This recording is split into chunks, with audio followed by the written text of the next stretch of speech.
So we have an amazing panel which is affectionately titled, "Hey, you got science in my fiction!" exclamation point. So here's how it's going to work. I'm going to briefly introduce all of our wonderful authors at once, and then each will tell us a little bit about their book after that. And then I will ask the panel some hopefully not terrible questions. And then we'll have audience questions at the end, and then we're going to close with a quick lightning round, because that's how I do business.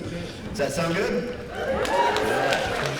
Also, all of these lovely authors will be signing today in the sales pavilion between 4 and 5 p.m. So be sure to stop by and get a copy of these books, the ones that are available, and maybe some marks, I'm not sure, I shouldn't have gone there. And then 4 to 5 today in sales. So this panel is generally about science fiction, but it's really more about science in fiction. These authors have written thrilling books that span from neuroscience to technology to medicine and to space travel, which is a pretty broad range if you're the person that's in charge of moderating a cohesive panel, so thank you to everyone for that, but we'll do the best that we can. So first we have a Bostonian who has worked as a bartender, a lifeguard, a small-town lawyer, a home builder, and a costume theme park character. His debut novel, Ninth City Burning, is generating a ton of buzz and releases September 6th, 2016. It's set on Earth 500 years after an alien invasion has nearly wiped out the human race, so it's a bit of an uplifting tale. Ladies and gentlemen, J. Patrick Black.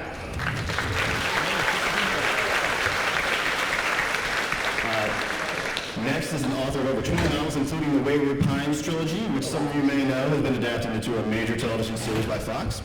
His new book, Dark Matter, is available on August 2nd, 2016, and honestly, I'm going to let Blake tell you about it because it's a wonderful, twisty concept that I would mangle if I tried to describe it, but you should see the list of names that put their stamp on the back of this book. It's quite impressive.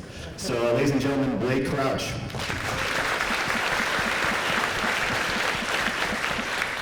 Next up is the author of the Nathaniel Cade series about a vampire who works for the President of the United States, which includes Blood Oath, The President's Vampire, and Red, White, and Blood. He's also written The Eternal World, which is a standalone novel, I believe, about the Fountain of Youth, and his latest KILLFILE is about a former CIA operative who can access other people's thoughts. And that comes out August 9th. Ladies and gentlemen, Christopher Farnsworth.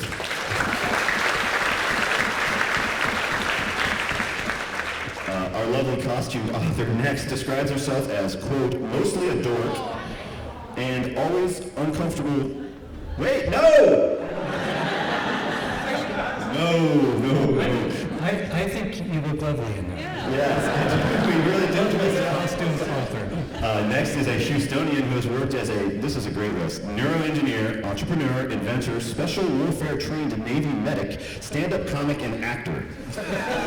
His debut novel, The God Wave, is available right now, and it tells the story of a team of neuroscientists who uncover amazing new abilities in the human brain that may actually alter the evolution of the human species. It's pretty good, folks. It's also a bonus for me, the moderator, that both our male debut authors are named Patrick. More fun there. So ladies and gentlemen, Patrick Hemstreet.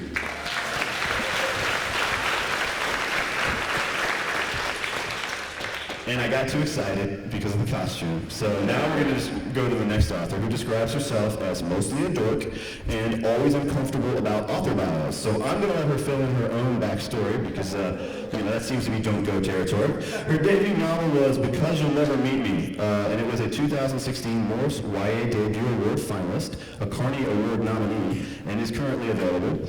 It tells the story of Ollie and Moritz, best friends who can never meet because Ollie has a life-threatening allergy to electricity, while Moritz has a weak heart that requires a pacemaker. You won't believe where this book goes. The sequel, tell me if I have this right, Nowhere Near You, comes out in February of 2017? It does. Ladies and gentlemen, Leah Thomas.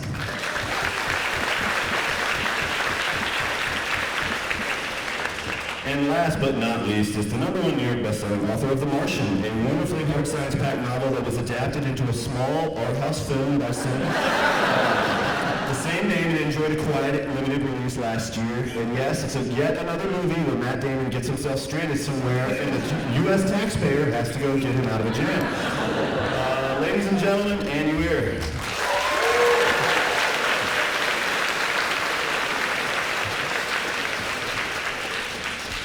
All right, I've done a lot of talking on this panel to start, so I'm going to have each of them discuss a little bit about their current project, and as they do, I'd like you to answer this question. Do you consider your work to be science fiction in a traditional sense, or fiction about science? Neither, or both? complicated enough? All right, go ahead. Patrick? So I would say I would probably go for neither and both. The truth is this? Get in there. Okay. Better? Swallow that mic. Okay. Sorry, this is my very first panel ever as an author. Can we get another round?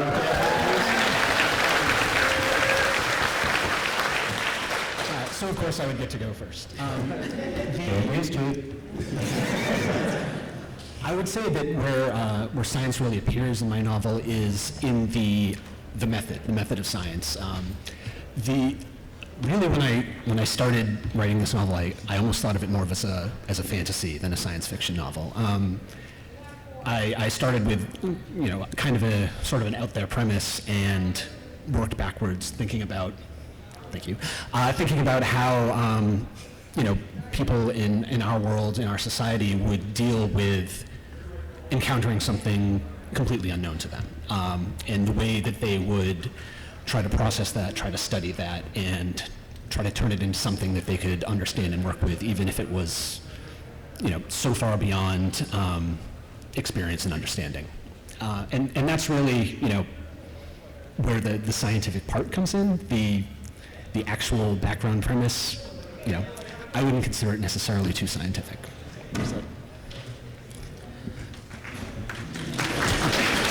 Thank you.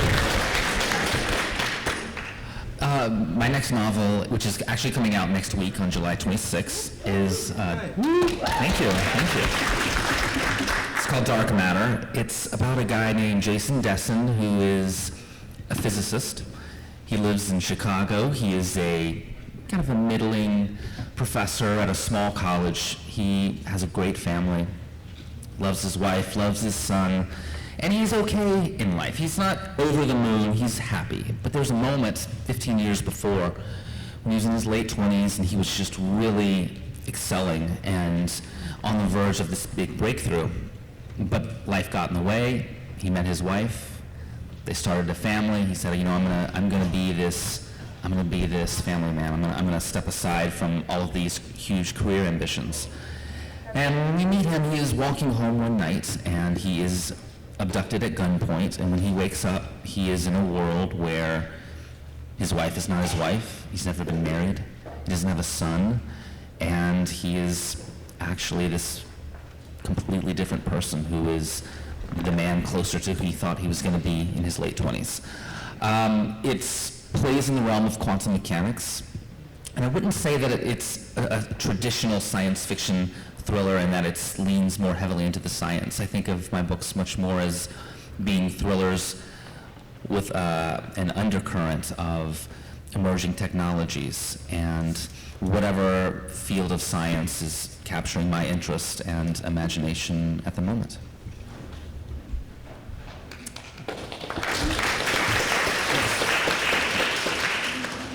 My next book is called KILLFILE, and it's about a guy named John Smith who has a gift that's actually a curse. He can actually read other people's minds.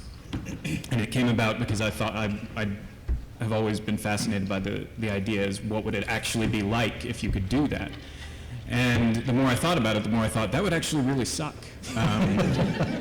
You would always have like talk radio and internet comments, and it's continually scrolling through your mind with absolutely no filters. You'd have everybody's thoughts in your head.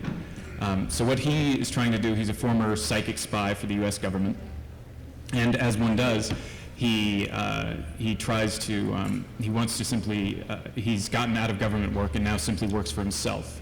And he's trying to raise enough money to get away from all of humanity as far as he can, but still live in the lap of luxury. And so he works for the 1%, doing odd jobs for them. And I don't know that I would call it science fiction as much as speculative fiction or science fantasy. Because I was a real geek as a kid. As a kid. And I'm aware of the huge divisions and long fights into the night that I certainly never had over what counted as science fiction and what you could actually call science fiction. whether it was hard sci-fi like The Martian, or whether you could count Star Wars as science fiction. For me, it's always just the idea. One of the best pieces of writing advice I ever got was from a professor who said, it doesn't have to be possible, it just has to be plausible. And that's what I try to include, just enough science to make it seem plausible that these things could actually happen, that it's our world, but just twisted a little.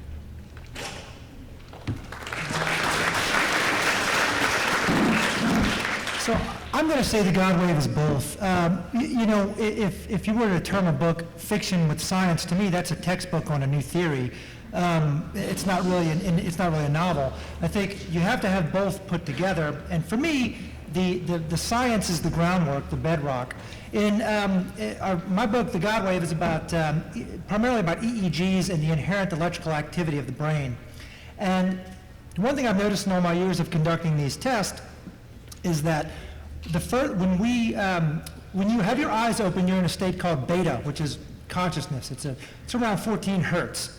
When you close your eyes, you immediately slow down in something called alpha, which is a little bit slower. It's about 7 hertz. When you go to sleep, you drift into theta and delta, and it gets slower and slower and slower. So as you engage reality, your brain speeds up, and as you disengage from reality, it slows down. There's a rhythm called gamma, which is the fastest rhythm we know of. It's up in like the 20 hertz range. And it's when you're very engaged in reality and you're multitasking and you're engaged in something, your brain gets very fast. I postulated that what if not only we could engage reality, but if we trained our minds and engaged our minds in such a way that we didn't just engage reality, we grabbed it by the throat and bend it to our will, how fast would our brains go? Well, the God Wave is my postulation on that, and that it's a massive burst of power that I call a zeta wave, or the titular God Wave. And the test subjects in this novel use their brains in such a way that they hypercharge it, and they engage in reality, and so much to where they come to dominate reality.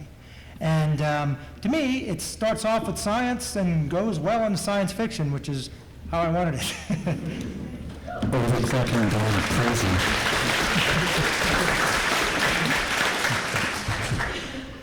I hate science fiction. No, but what is amusing to me... If you don't mind leaving now. No, but I can't even. But what I find really amusing is how many people have this bugbear about it, so that they think it's even there's this stigma from like the 50s or the pulp magazines where people think, like not people in here most likely, but like people in the general populace or in YA will sometimes imply that science fiction is lesser, and it has been gaining ground like recently, but it's been really interesting to me because to me it was very evident I was writing a science fiction book. If the first page you introduce a character who's allergic to electricity, to me that seems like, oh yeah, that doesn't really happen, but when you try to convey something realistically and you try to make characters very realistic, then you kind of run into this problem of how much of it is fiction and how much of it is plausible. And it is that plausibility, you do need that. And what's interesting is when you stretch that.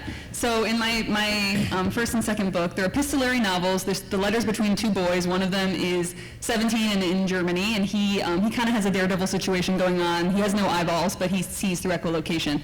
And then and he also has a heart condition, and now the heart condition is very real. So what's really compelling is when you blend those elements and you're trying to make analogies, it's a very fine line between science fiction and science. And because I've always adored science fiction, I'm happy to call it that. I think speculative fiction is a really wide umbrella. But it's been very interesting to me to see when you think your book is one thing, it's amazing how other people interpret it. So you can think, oh, I'm writing science, or I'm writing total fiction, or it is fantasy, or it is slipstream, or it's whatever. It doesn't, you don't always, when you're writing, you're not usually, I don't know about you guys, but I don't consciously think about what genre is this when I'm writing it. It's just very fascinating how once a book is out, then you are told what your book is. And that is, to me, a more interesting situation because everyone has their own interpretation that they bring to it, and that has been one of the most interesting lessons I've learned in just the past few years of writing and publishing.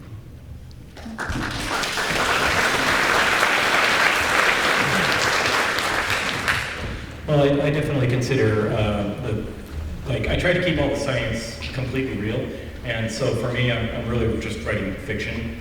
I mean, you can categorize The Martian as a sci-fi, but really it's just sort of a thriller I mean, just good old-fashioned, like, guys trying not to die. I guess we're supposed to be talking about our next books.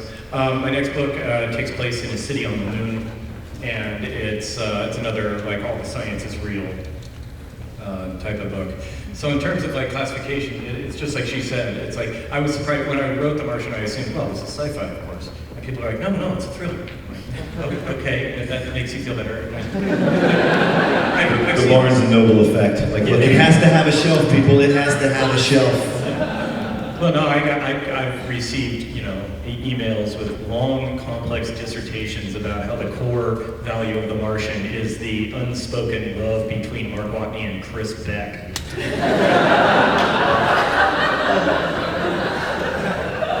now. Yeah, that's not canonized, but yeah. So I definitely go for I would say that science is sort of it's just like a tool that I use to tell a story. Let's bring clap.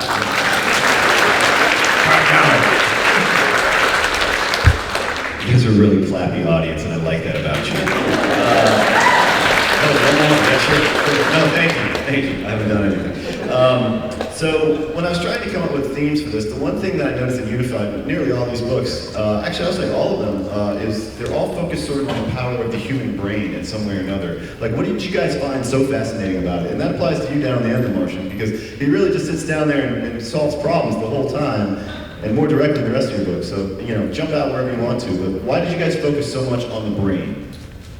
Well, for me, I just really wanted MacGyver on Mars. I mean, that's all. Like, one of my favorite scenes in all of cinematic history is that scene in Apollo 13 where they have to make the air filter work with the command module work with the lunar module's air filters, and like I just wanted a whole book of that. And so that's why, like, if you read The Martian, you'll notice that like. Mark Watney, his personality does not change throughout the entire book. He undergoes no character growth. None. He's exactly the same at the end as he was at the beginning. No one would accuse The Martian of being literature, right? But I don't care. I just wanted something that was cool, fun to read. And that's pretty much all I do. I'm like one step above Diurnal Pulps from the 30s. And I just want to be fun.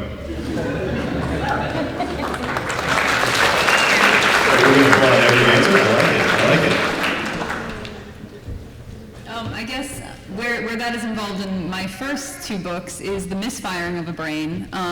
Because this, I guess when you're referring to people mixing medicine, I guess maybe that was referring to my book. Yeah. So my father has epilepsy, and my whole upbringing was kind of colored by that and shaped by having that in our house. And the protagonist, Ollie, who's the one who's allergic to electricity, electricity will trigger seizures. And so it's like when you're bringing those real elements, I'm interested in how the brain functions differently. And it functions differently for a whole lot of people, in everyday life. But what science fiction allowed me to do was expand that in a way that made for kind of more of an analogy than a literal story, which I think can be helpful for some readers to put some distance between. Too often you get books that are about an illness that are issue books, that are like, the whole book is about this one aspect. It's all about the cancer, or it's all about like things that are real issues, but sometimes you want the kid with cancer to go kill a dragon. Like you want them to go on an adventure or do something that other kids would do. You want disabled kids to have stories where it's not about them being disabled. So as far as like the brain and mind, that's kind of what people who are not what we would call normal, or who are maybe on the spectrum, or who are just not atypical, or who are atypical. I don't know, I need more water. I think that there's a lot to be mined from that, and I think a lot of people really relate to that because, I mean, we're all at Comic-Con, we all are a bit odd, and there's all these glorious ways you can be different, so. I'm not odd, though. No. I assume that was just your regular paneling outfit that you were wearing, nothing specific to my this. skin, and I wanted to dress down. Well, having been in the business of mapping the nervous system in the brain with electricity for, I don't know, about 20 years, the one thing that's always amazed me is how much we don't know. who have all this imaging technology. We know that how fast nerves conduct electricity, the rhythms the brain works at. We can even hook a brain to a machine and, you know, watch the colors light up in parts of the brain when someone eats chocolate cake. But there's so much that we don't know. And I remember when I was stationed right over here in Coronado in the early 90s, and it's good to be back in San Diego, by the way, boy, I missed it, that there were times when I was under very, very high stress, physically and mentally. And I found that if I applied my mind, I applied my brain, I could overcome it by somehow, I guess, allowing my mind to drive my body and not the other way around. And to me, that was very profound in speaking to the power of the mind, the power of the brain, and having been in the career of mapping it, there's something there that is probably unmeasurable, latent, and not yet tapped into. And I've carried that with me my whole life, and that's really what the impetus of this book was, is that we found that now we can actually measure it, wow, you know, electrically. And that's how I came up with the idea of the zeta wave or the God wave, was that measuring of that awesome power that lies within us that maybe, you know, sometimes it takes a little bit of fire under us to get going. I have a friend who's a neuroscientist, and he said once that, he said, you truly don't understand how little we understand about the brain. He was saying, the current way that we study the brain is like trying to reverse engineer the source code to Microsoft Word by watching the hard drive light.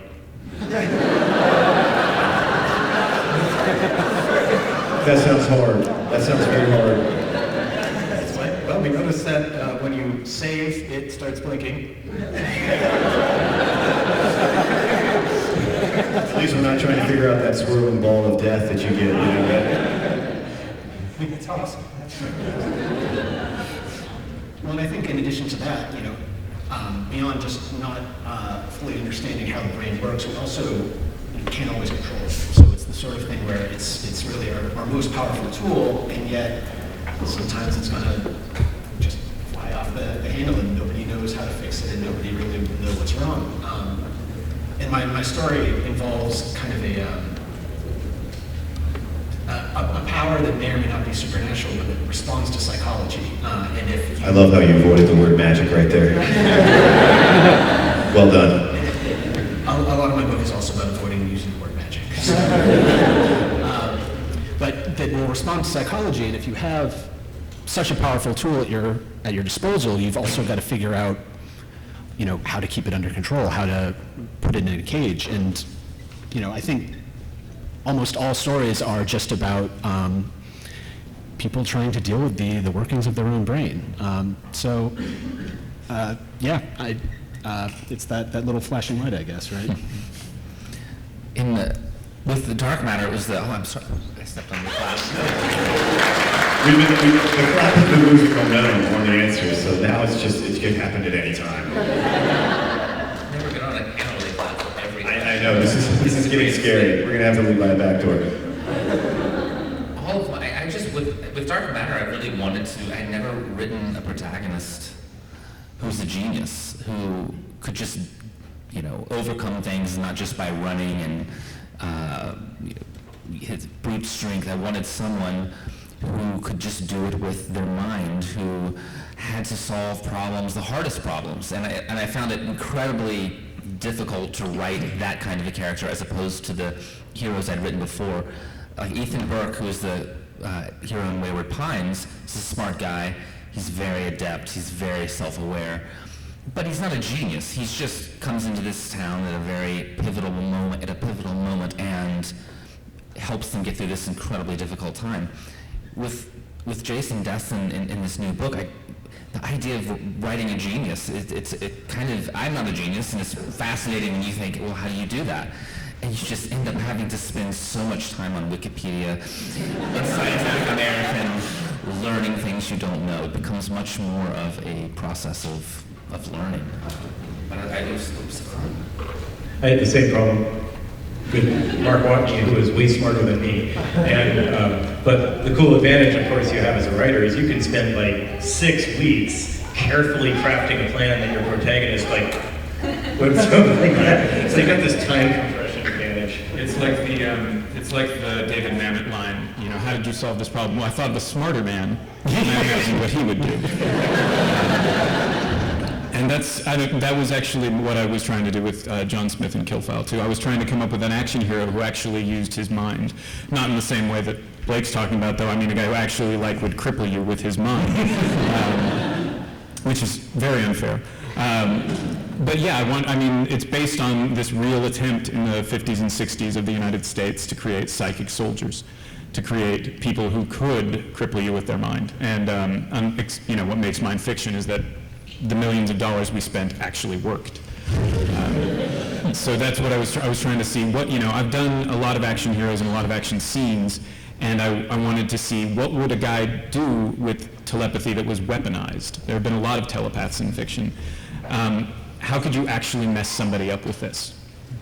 And the Wikipedia is a fantastic resource, but I also spent a lot of time in Steven Pinker's How the Brain Works, and also a book that was great by Will Storr called The Unbelievers, which talks about all of the little cognitive errors our brains fall into, and all the little myths we tell ourselves just to get through the day.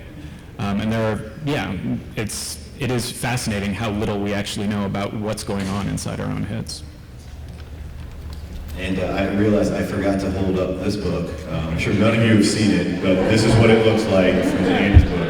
Yeah, The Martian, available in stores. So we were talking about, the brain and science and stuff, and I think one of you touched on, I believe it might have been Chris earlier, but how did you draw the line in your books on where you were going to leave science and sort of get into fiction? Like, where exactly did you decide, I want to take this as real as possible, but then I'm going to get away from it? With me, it was where the guy started reading minds. That was pretty much it. Well, I think Patrick may actually disagree with that. For me, it was chapter 10. And that's, as soon as the fictional titular God Wave emerged, I was off the reservation of hard science, as planned. So, For me, it was in the first page. I stuck to the science really strongly, but the primary conceit is that he gets stuck there by a sandstorm, which could not possibly happen on Mars. Sandstorms happen, but not at the strength depicted in the book. In reality, the most powerful sandstorm on Mars would not be able to knock this over. The atmosphere is just way too thin. But, seriously, but my general rule of thumb is I tried to be as scientifically accurate as possible, and until I reached a point where reality was kind of inconvenient and getting in the way, and the description of how to get around that problem would be too boring to the reader. And so I'm like, all right, I'm gonna fudge it a little bit. I had an alternate scenario to strand Mark on Mars, and also I just kind of looked the other way on the radiation issue. That's a very salient point.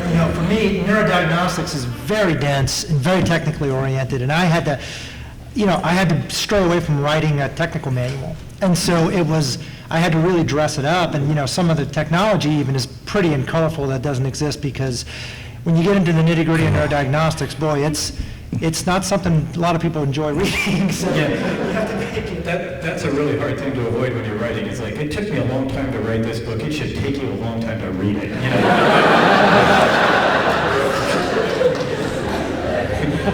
have to remember the goal is to entertain the reader, not to show them how smart you are, and that's hard for me. Because I love talking about the other thing that was difficult for me was remembering that just because something is really exciting and interesting to me, it might still be really boring shit to other people.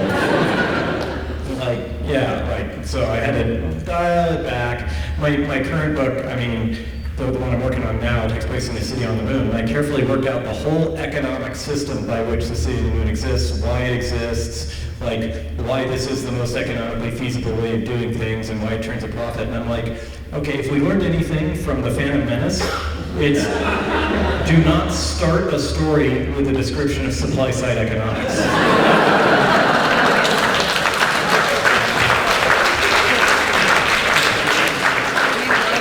However, sorry. I I love the trade agreements. Yeah, that's the best part. That's really very exciting when you think about the tax structure. I mean, it's just no, but yeah. And so just because I like something doesn't mean you will. And I need to remember that. Leah, I wanted to ask you about your book. How did you come up with the idea for the two ailments, the main ones that you gave your characters? Like, where did the inspiration for that come from?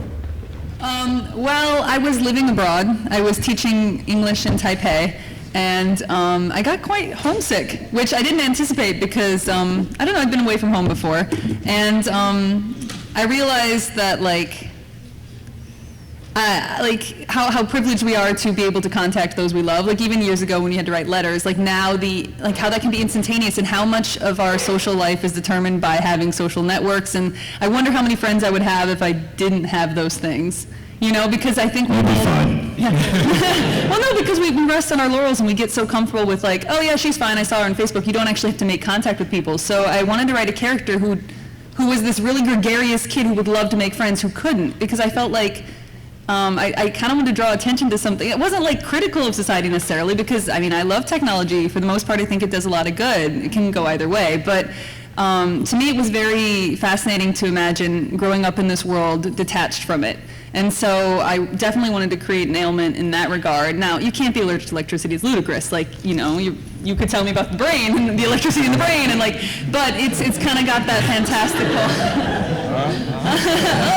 Yeah, but it was a good, again, like kind of a good, like an analogy to take. And then when you write it realistically, and you put a character in that, it's more about how the character's feeling and who he is as a person and what that would do to you. To me, that's what's interesting is, I don't want to say screwing with your characters, but like you have to put them in situations that are of interest and unusual, you know, or at least someone would want to read about. So I had the introvert stuck in the city, stuck around people all the time, and he the way that he sees the world, he has to be around noise, even though he hates it. And then I had the extrovert stuck in the woods. So it's a lot of it is about opposites and foils, and it wasn't always intentional because it literally just became a back and forth of letters between two very different scenarios and different people who still had that common ground of being different. So, yeah, I guess kind of came out of a lot of things. I don't think I answered the question, but I ran. You know what? You sounded great. That's all that matters. You know. Well, we're gonna look back. You guys, I asked for energy, and you're doing it. So this is a panel. This is a question for everybody. Just jump in. But what's the worst idea you've ever had for a book? I'm gonna win this one. Oh, you jump in. For my third book, which is never going to come out, because there's a lot of it's to do with children who were, it's a big spoiler, I can't really say it. Oh. But, okay, I can talk around it. There was a character who was still attached to his mother by the umbilical cord, even though he was a teenager. John Carpenter level. Problematic. Great, horrible, I don't know. It was gross and sad. And it will never be published. Yeah, I can assure you I don't want to read that book. So. That thought will Who haunt wants me. to read that book?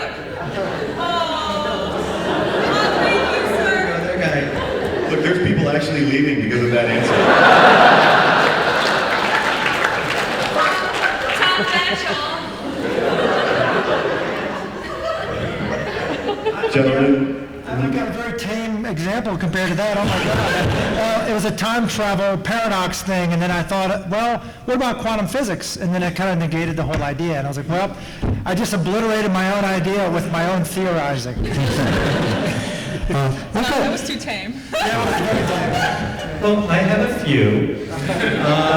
I have for a long time been trying to come up with a good, plausible set of fake physics that would enable faster than light travel, something that could work. And one thing I was like, oh, okay, I've got this idea where there's like, they managed to change the fundamental laws of physics such that the speed of light is now like way, way higher. Such that the speed of light is like, you know, like 1,000,000 times faster than it is. Now you're no longer limited by it. And I'm like, all right, so now how long would it take to get to Alpha Centauri without the limits of the speed of light? And I'm like, well, a human being can only handle about 1 g of acceleration, right? And so it would still take years. And I'm like, well, this didn't solve a damn thing.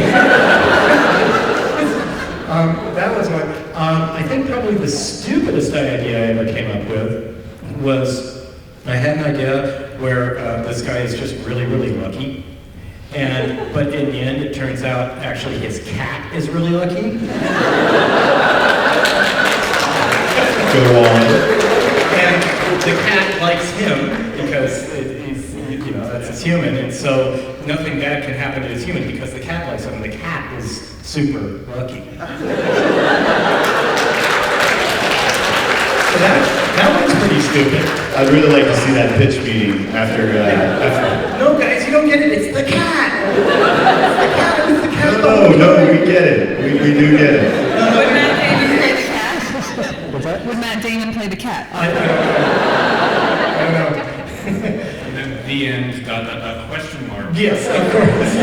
You don't know. Maybe there's a luckier dog out there. Yeah. Sorry. Just one more really stupid one. The idea of Stupid hopper you got over there. I think of really dumb ideas all day.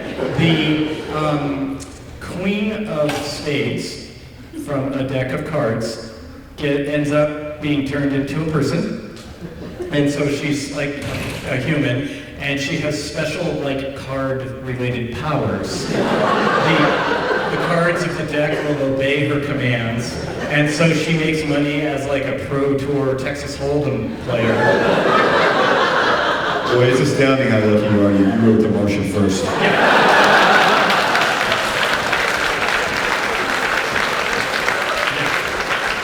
To be fair, I've got a big old ideas file, and those are kind of... Does anyone else want to chime in, or should we leave this right I can't. No, I don't have stupider ideas than those. Hey, oh, he's right. That's fair. I was actually planning to write the Lucky Cat story, but I guess that's off the table. No, it's not. I'm not going to write it. So here's...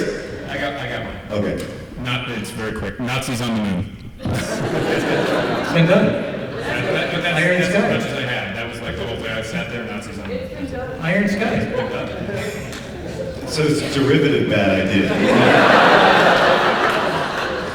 Okay, we're going to do questions in a little bit, but we're going to do one more question. But if anyone has them, please line up at the microphone and censor, and then we'll go to as many as we can. So you can start doing that now. I wanted to ask Chris a little bit about KILLFILE because it was fascinating to me. A CIA operative who could actually read minds would be a devastatingly scary individual. Like, how did you think he would actually operate if someone of that kind of training had this kind of ability?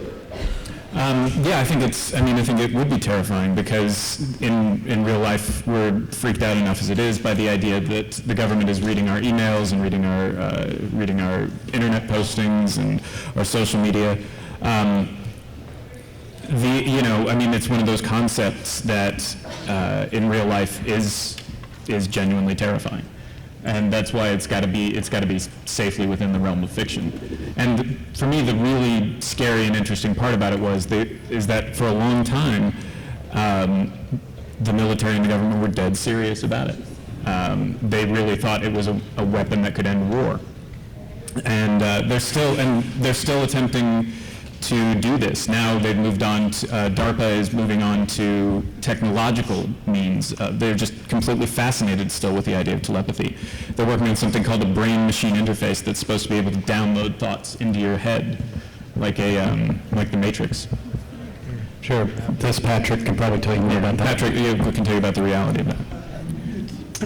Pretty far-fetched. But I did see, so that same Coxside guy, a friend of mine, was saying that they can tell from your brainwaves if you're looking at a place that you've been before, right? And you recognize it. So that right there is an interrogation technique.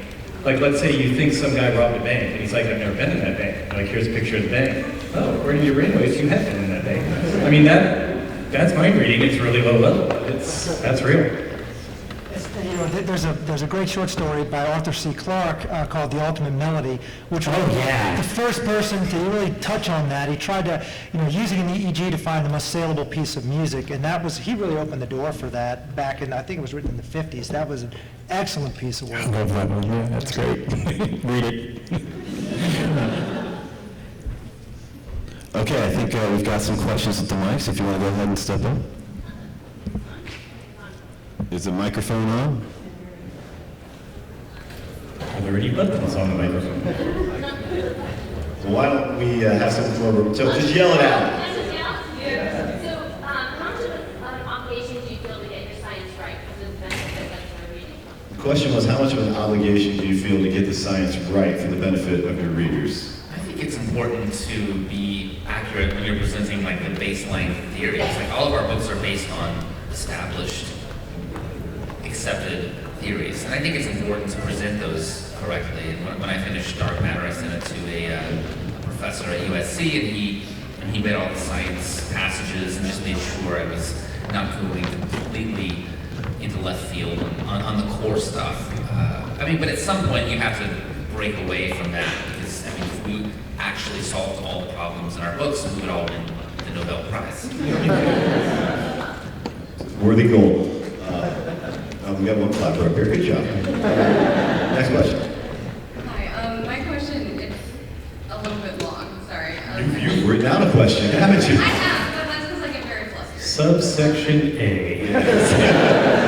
So, I've been, I don't know if any of you have read Chuck Klosterman wrote a new book called But What If We're Wrong, where he kind of talks about the idea that we don't understand, we don't necessarily, like we can't speak with absolute confidence about science or theories or the way that we're going to understand the world in the future, because we're limited by the fact that, like, in our current worldview, we haven't comprehended the fact that we wouldn't know what we might know in the future. Does that make sense? It sounds exactly like Chuck Klosterman. It does. It's very Chuck Klosterman. The man's a genius, but that's about right. That's where you So a couple of you have mentioned the distinction with like talking about fantasy and sci-fi. I know a really popular interpretation of why fantasy is better than sci-fi or sci-fi is better than fantasy is like fantasy has the freedom to like create new things and world building.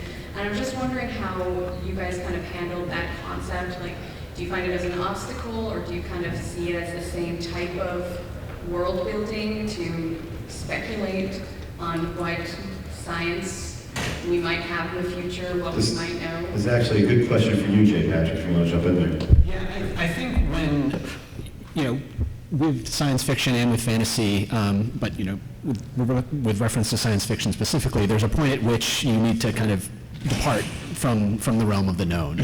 And whenever you do that, there are going to be some people who aren't terribly convinced by the leaps that you take.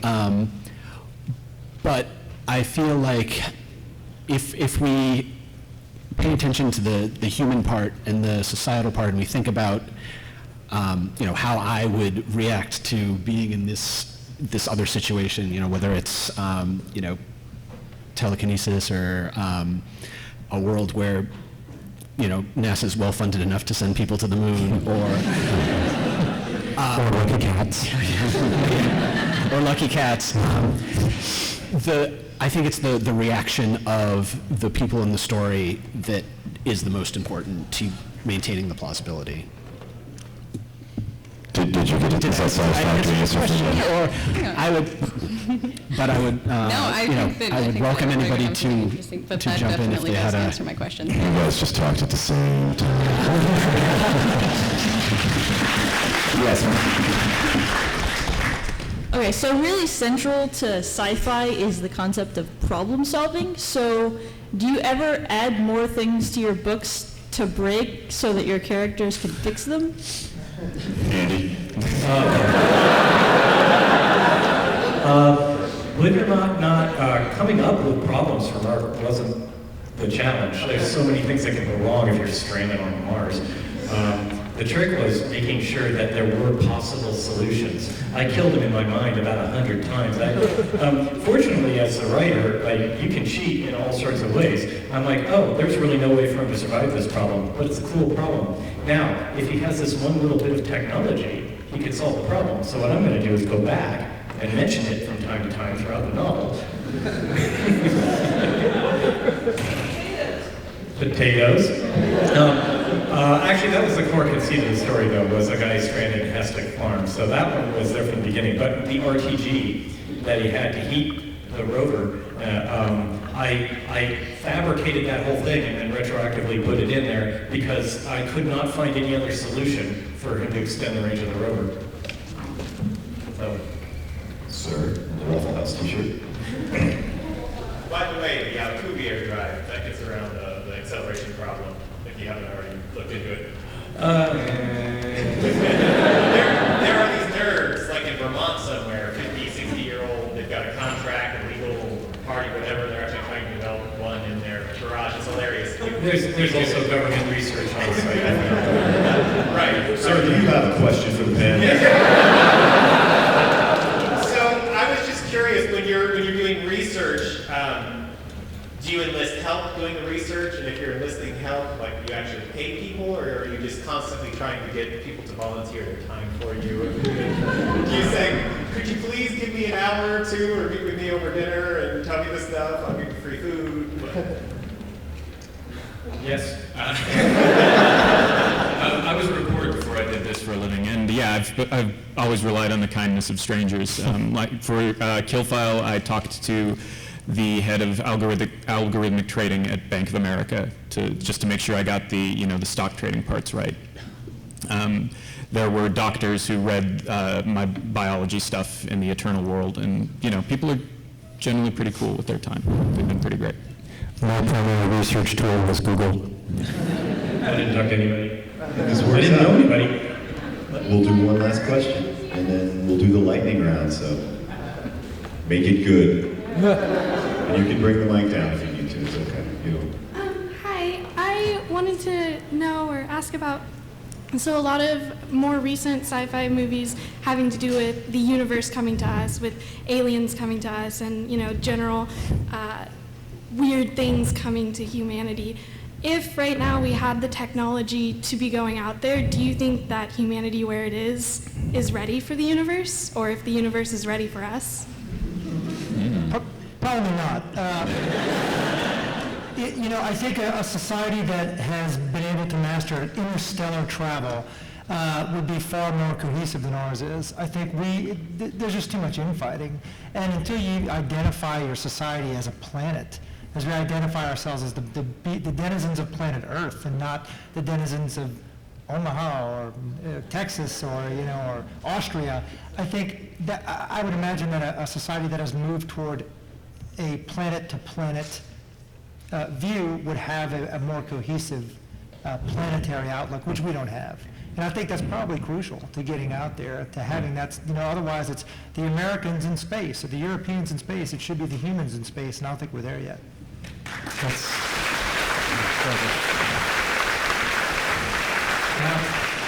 Now that we've all clapped for that opinion, I'm going to say I disagree.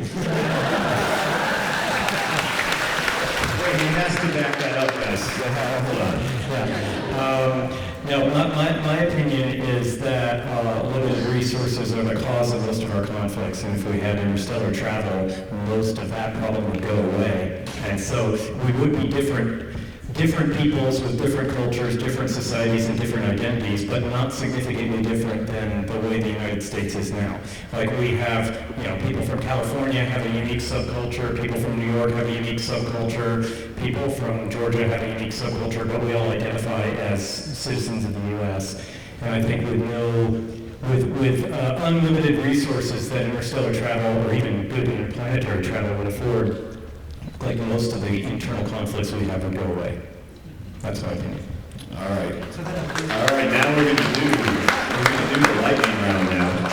Okay, so basically I'm going to give you an or, and you're going to pick one or the other. We're just going to go down the line. I'm going to say two things, and you're just going to pick one. Okay? Wait, what? I'm going to say two things, and you are then going to say which one you prefer. Just in order. No deep thoughts, just answer. Lightning round. Lightning round. It's lightning. It's lightning. Okay. No, well, you can try to justify it, but it's not really lightning. It's really sort of a conducting flow. Yeah, exactly. So we're already off topic, guys. All right, so killer robot or rogue alien? Killer robot. Killer robot. Killer robot. Robot. I have to say alien today. I'm gonna go with the robot. Oh, wow, we got a robot-centric crowd here, okay. Indestructible self-cleaning underwear or a talking pet? Talking pet. Talking pet. Yeah, pet. He really does not like doing laundry. Talking pet. Pet. Only if the pet was a giraffe. Fair enough stipulation. Well, I mean, if it's just a cat telling you what his ass tastes like, then it's not Wait, you just pitched your next book, right? It's better than some of my other ideas. All right, so karaoke night or a Jenga party? Karaoke night or a Jenga party? Karaoke. Jenga. Karaoke. Karaoke. Karaoke. Jenga? Ghosts or Ghostbusters? Ghostbusters. Ghosts. Ghostbusters. Ghostbusters. Ghostbusters 2. Vigo the Carpathian. Don't stare at it. Ghosts. Ghosts. Okay, X-Files or Lost? Well, I really just dropped the gauntlet, didn't I? I think I'm gonna have to go X-Files.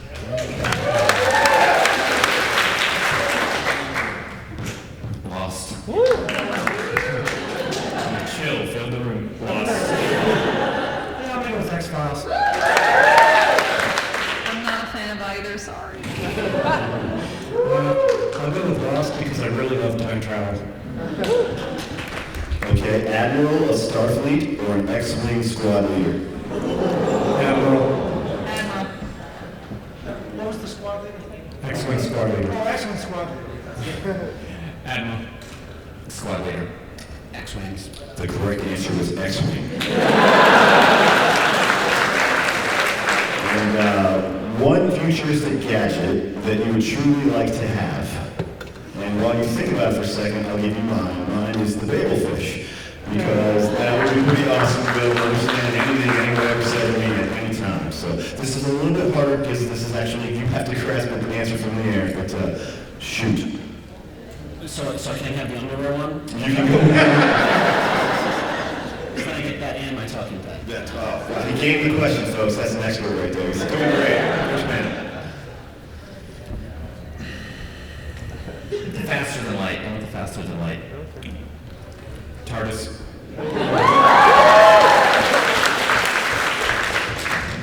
Holographic entertainment center. Teleporter. Like a Star Trek transporter kind of. Like, I don't have to be on the Enterprise. Yeah. Basically Harry Potter. I want to aberrate, but this is the science fiction panel. I would go with an Omni from Voyagers. Handheld time machine. That's an awesome reference. The correct answer was bagelfish.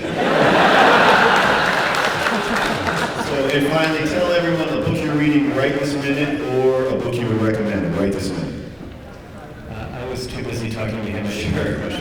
Sure. Let's pay attention, guys. We'll start.